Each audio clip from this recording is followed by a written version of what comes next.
Mummy હા બેટા, જો હું તારા માટે શું લાયો. શું લાવ્યો? જો તો ખરા.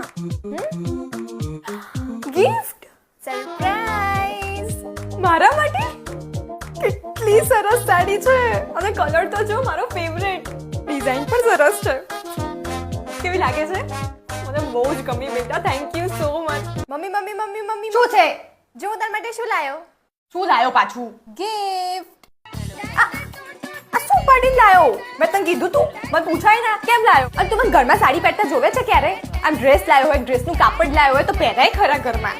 પ્રસંગ સિવાય ક્યાંય પહેરાશે નહીં. એટલે શું બદલાવા જાય? તમે જો ને તો સ્ટીકરે કાઢી નાખ્યા છે, બિલે ફાડી નાખ્યું. એટલો વિચિત્ર છે ને આ છોકરો. પણ આ કેટલો ચટક કલર છે અને આ સેમ કલરની સાડી રક્ષાબંધન પર તારા મામાએ મને લઈ આવી. અને તારે સાડી જ લેવી હતી મારા માટે તો થોડી હલકી લેવાય, સાદી લેવાય. એમ ઘરમાં હું પહેરી શકું ને રોજ એવી લેવાય. આવી ભારે લગ્નમાં પહેરાવી લાવવાની ક્યાં જરૂર હતી? ઓર પેટીમાં પડી રહેશે, ખોટો ખર્ચો થયો ને. એકવાર